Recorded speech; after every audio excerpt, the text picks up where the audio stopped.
We can't change geography. We're not going to change decades and centuries, frankly, of relationships. We've already got some major developments. Welcome back to Moose on Loose. My name's David. Today, we're going to be talking about Mark Carney's trip to China. But before then, he went to Prince Rupert to talk to First Nations about pipelines. And we already have some major developments here. We also have multiple updates of Donald Trump. This all wrapping in with China. This is turning into a big powder keg. Let's jump into this. Starting this one off, we got some polling data here from David Coletto, Abacus Data. He says, working on some really interesting work here. Public perceptions about the Conservative Party, Pierre Poilievre, and opinion composition of the Conservative Party coalition. And so what we have here is the dark blue is the CPC base. So these are more hardcore CPC followers, conservative followers. You have more just typical conservative followers is this lighter blue. The gray here is the average of all Canadians, and then the purple are leftists. And we have mainstream media in Canada usually tries to report the facts fairly, and only 24% of the CPC base, essentially Poilievre, loyal followers, think that the media is honestly reporting the media, which I think is actually kind of shocking it's that high. Clearly, we have CPC-based followers who are not on YouTube or maybe not on X or whatever, and they don't realize it. We got 35% of conservatives think the media is honest, and 62% of leftists think the media is honest. Just think of that. 38% of leftists know that the media is not honest, if that tells you anything. Moving on, we've got Canada has gone too far in accommodating different values and cultures. 78% of conservatives thinking it's gone too far. Only 50% of leftists. That tells you a lot too. Half of Canadians, well, actually more than that, 60% of all Canadians think we've gone too far in accommodating other cultures. Protecting individual freedom is more important than protecting equality. 60% conservative, 36% leftist. C-word change is an urgent problem that requires immediate action. 68% of the leftists and 36% of conservatives. Provinces should have more power in the federal government. 62% conservative and 40% leftist. And moving ahead, we've got some updates here from Iran before we jump into all the other stuff. Donald Trump is coming to the aid of the people of Iran. He's canceled all meetings with the Ayatollah and all that. He says Iranian patriots keep protesting, take over your institutions, save the names of the bad people. They will pay a big price. I have canceled all meetings with Iranian officials until the senseless ending of life stops. Help is on the way, President Trump. And with that, we do see help on the way. They're moving over huge bombers that are, this one here is coming from the Qatar Air Force Base. So they're moving a bunch of pieces into position. So watch out, Iran. That's why America just the other day issued warnings to anyone in Iran that's American to get out of there. Now, jumping over to Mark Carney's trip, I thought I'd just touch on this first. So Mark Carney is going over to Qatar after he goes to China. We've got this here back from December 9th. So just a month ago, Brookfield signs AI deal with Qatari company QAI to form $20 billion joint venture. Of course, Brookfield was just there and signed a deal. Of course they did. So QAI is a subsidiary of Qatar Investment Authority. That is the investment body of the Qatari government. And just convenient that Mark Carney is going to meet with the Qatari government for the first time in Canadian history that we have a prime minister sitting down officially with the government of Qatar. I know we haven't talked about the chart here in a little bit. I'm making major upgrades. First off, I got this whole section here. This was actually something about 2 weeks ago. The Reclamaire account on X was digging into this, and people were kind of arguing back and forth about these. These are Brookfield's contracts since the year 2000, and Brookfield has sold a bunch of these companies. We'll get into this in another video. And over here, I have companies that either Brookfield owns or Brookfield's working with, VTS, Oak Tree Capital, etc., etc. So these all need to be placed in their positions here. Brookfield Wealth Solutions. There's a whole bunch of, Brookfield has 1,900 companies, so I'm missing a bunch of them, obviously. Building out a new section here for AI as well. So stay tuned on this. The chart is growing in size. Now back to the topic at hand here. Look at this from CTV News. China urges Canada to break from U.S. influence as PM Carney visits Beijing. What a title. Unbelievable. The comments here are not too friendly. People are not happy with seeing this compromised bullcrap. Careful, Canada. You'll get the Venezuela treatment. This one's getting shared around. Esla Revant reshared this one. Page 35 of the Danish intelligence assessment from 2025. China is preparing for military presence in the Arctic. It's a little hard to see here, but you can see China's preparing for military presence, and it's got a whole map here and all that. Trump knows more than we know, but the Danish have it right here on the document. So obviously Donald Trump doesn't want Mark Carney going over to China right now. That's the wrong thing to do. And what is he doing? Well, he's going over to China. But first he went to Prince Rupert. We've got Tim Hodgson here who went with him. I guess Zoom wasn't good enough, so he is showing up in person and talking to coastal First Nations, saying it was an honor to talk to them. Yeah, sure. And here we got Mark Carney after a meeting with coastal First Nation chiefs. It's a big group because it's an important time. It's an important time for our country. It's a decisive moment for Canada, and I'm very focused on not just building, but how we build and how we build together. So today, that body language, I don't buy what he's saying. He doesn't sound confident. He sounds like he's telling us something that isn't true. I'm very focused on building. Yeah, that's what we're doing. today is really about a dialogue. It's a dialogue of what's been happening in the region, the projects that have been led by the various First Nations here, the various opportunities that do exist, the imperative of conservation, how we have been doing on conservation and this immense, precious natural heritage. Yeah, this immense, gigantic port that you can easily put a tanker in there. This is not a tiny space. Which is a huge responsibility for all of us, but is core to the identity of the First Nations here. So how we work together to preserve that, to enhance it, well, we're looking for opportunities for development. So today's not a day for big announcements. It is a day, as I say, for dialogue, for listening and working. There will be a time for coming back with progress, particularly with respect to conservation. It's funny. He said today's not a day for big announcements. We do have a big announcement. Today is about dialogue. The man is all talk, no action. We definitely have some action here. Listen to First Nation chiefs. They were given constitutional powers, essentially, to veto the pipeline, and they have done exactly that. So today we heard directly from the Prime Minister that his government will seek our free, prior, and informed consent regarding any proposed projects in our territories, and that we will co-develop a transparent process moving forward. We are looking forward to partnering with the federal government to help facilitate projects in our territories that support sustainable economic development and marine protection. We also made our positions very clear and reiterated those positions around our stance regarding the oil pipeline, and that has not changed. Coastal First Nations, along with Lax Kw'alaams and the Haisla Nation, oppose any project that proposed to bring oil tankers to the North Coast. There you have it. Coastal First Nations are opposing the pipeline, and Mark Carney gave them veto power. Now let's look at who Coastal First Nations are. They aren't a government organization. They don't have legal land designation. They aren't a reserve. They aren't a band. So who are they? They're a group of opportunists is what they are. They're a political alliance. They're an advocacy organization. They are essentially a group of activists. They don't have land. They don't have a reserve. This is just a group of people that have convinced 9 reserves along the coast there that they would represent them. And we can see the people here if you look through. What's especially ridiculous, our team. And you can see, so obviously some of these people are First Nations. And then we have this guy, Shakya Sir. He's the climate action facilitator. Shakya Sir, he also goes by Shak, is a settler to Canada with dual roots in India and tiny Middle East nation of Bahrain, with background in mechanical engineering and sustainability, yada, yada, yada. You've got a guy from India representing coastal First Nations.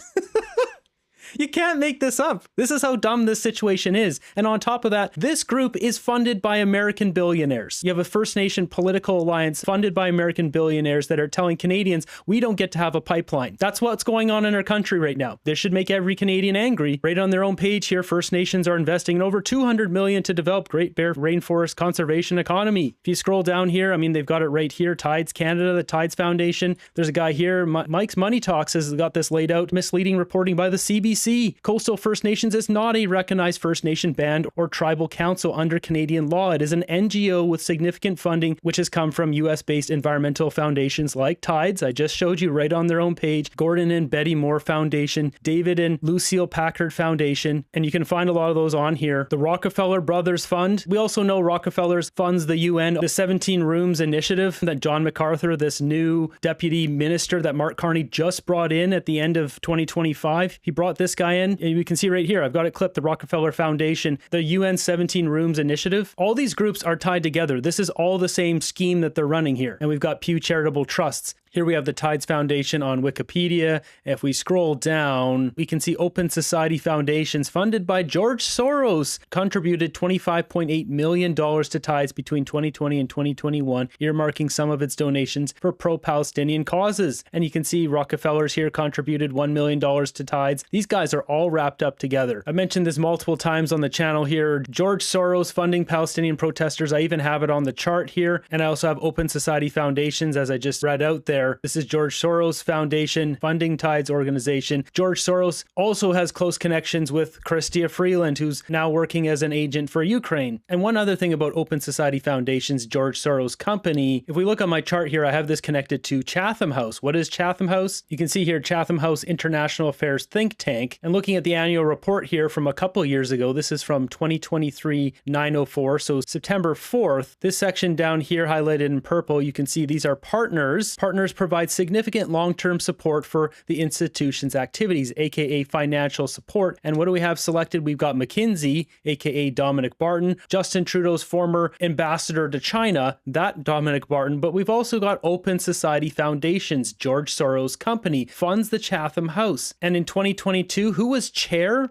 The top guy for Chatham House? We don't have to guess, it's right at the top here. Scroll down, there's page 1, page 2. There he is, Mark Carney. That's right. During 2022, Mark Carney succeeded Sir John Major as chair of our panel of senior advisors. We've got organization in Open Society Foundations funding the Chatham House, which Mark Carney was chair of. This same organization funding the Tides Foundation funding coastal First Nations who now have a veto and are blocking a pipeline in Canada. How is this not foreign interference? No, really. It's like Americans are controlling Canada's destiny with this. This is unbelievable. And among this group, we have a guy from India that's trying to represent coastal First Nations. Okay. Just when you thought we were done, oh, we're not done. So let's go back up to the top here. Coastal First Nations' very own website. This should tell you everything you need to know. If we go on our economy, what do we have? Carbon credits. Oh, really? Is that what we have? They even have that on our land, carbon credits. These go to the same website. Carbon credits. In 2009, Coastal First Nations in the province of BC assigned Atmospheric Benefit Sharing Program, creating one of the largest carbon offset projects in existence. Oh, really? It's all coming together why Mark Carney is working with these guys, why he's giving them so much power. The first of its kind in BC and worldwide. Revenue sharing agreement gives First Nations and on the North and Central Coast and Haida Gwaii the ownership and the right to sell carbon offsets in our territories. Why carbon offsets? Because Mark Carney's invested in it. That's why. Our coastal old growth forests store vast amount of carbon dioxide. The trees and soil in the Great Bear Rainforest store more carbon per hectare than any of the world's tropical rainforests, including the Amazon. Well, then why did Mark Carney cut the 2 billion trees program to plant more trees? Checkmate.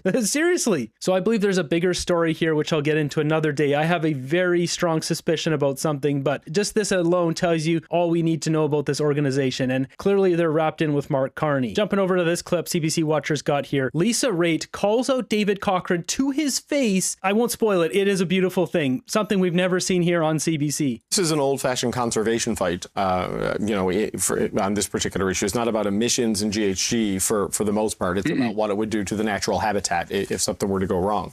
So Lisa, the conversations will continue here, obviously, and I know you made the point about the signals it sends to investors and to capital, and it could be discouraging. So what is the next move? I mean, it was important for the Prime Minister and Minister Hodgson to meet with the people he met with today. What is the next move there if you're the government, industry, Alberta, and you want to try to move this along? I think it's in the hands of Alberta, quite frankly. You need to be a proponent and you need to have a project and you need to advance it. I think my point, and I'm not deluded, Nathan, you know that. Sorry, I wasn't calling you deluded. I apologize. He meant diluted, like the bitumen. I don't know. Anyway, go ahead. Not diluted. My point being, gentlemen, that the reality is that, like I said, we don't necessarily have a project right now, but I also don't believe that we should not discuss the possibility of a project in the future. I don't like absolutisms. You're using the word impossible. You're saying the science will never change. Of course it can change. You can figure out a way to encapsulate it in clathrates if you want to try to figure out how to get rid of the bitumen so that it's not going to wash up where it is. There's always work that can be done. There can be mitigation done with the types of tankers going up and down. Impossible is not something that we should be considering, because the other side of the ledger is what happens if that becomes the only game in town? What happens if that becomes the most important thing that we could possibly provide to the world. And yet we're all sitting here today saying it's impossible. I don't think everything is impossible, other than David saying something nice about the conservatives. That could be impossible. Oh, shots. All right. He can't say anything. The dude is just frozen. He doesn't know what to say to that. You know, if he really wanted to, he could have said something nice right there. He said, oh, Pierre Poilievre's a good leader. Like, he could have said something. He's not going to say that because he's paid off by the liberals. Of course he's not going to. The media is corrupt. I can't believe she said that. They're all having a laugh about it too. Other than David saying something nice about the conservatives. That could be impossible. Oh, shots. All right. What a statement. David Cochrane left dumbfounded. Now that's one for the history books. That really is, just right to his face. We've also got conservative Larissa Whaler here dropping some serious truth bombs. Look at their faces as she's talking. Larissa, I'll start with you on this one. And let's just start with the Trump factor, for example. I think, as Annie laid out and others have as well, and Premier Ford did too, right? There is a difficult balancing act here in kind of, you know, hoping for more market access to China while not further aggravating Donald Trump, who still very clearly views China in some capacity as an adversary. How difficult do you anticipate that will be? And Trump should view China as an adversary, and so should we. China is not a friend of Canada's. China, and I'll get to the Trump piece, but China and Russia, for example, in February 2022, put out a statement called the New Era Statement, where China and Russia talked about how they're going to take over the Arctic and our trade routes and our critical minerals. And everyone's just pretending that didn't happen. It did. We can't pretend that China is this great actor when they're not. They have been caught, for example, dumping in car parts, coming up through Mexico, slapping a Made on Mexico sticker and bringing it into Canada. These are all things that China does regularly. And Trump rightly sees China as their adversary. So I find this timing of going to China quite curious at a time where we're in the middle of a negotiation with Trump. We're trying not to, poke the bear. And we can say that we shouldn't placate him or whatnot. But at the end of the day, the Canadian relationship with the United States is always going to be bigger than our trading relationship with any other one state. We can't change geography. We're not going to change decades and centuries, frankly, of relationships. It's not just Ottawa to Washington. It's province to state. It's family to family. It's business to business. It's that F-150 that crosses the border how many times before it's done? That's bigger than Trump, and it's strange that we are poking Trump in the eye and going to China right now. You can see they're all dumbfounded too. They are all listening very intently to this. It got serious on this panel. The truth bombs here tonight are excellent. Our countries are joined at the hip, so to speak. Even the suggestion we could get along without them is mathematically impossible. It should not be and cannot be considered. We cannot support ourselves by buying Canadian. You cannot just replace the market of 340 million people. That's the truth right there.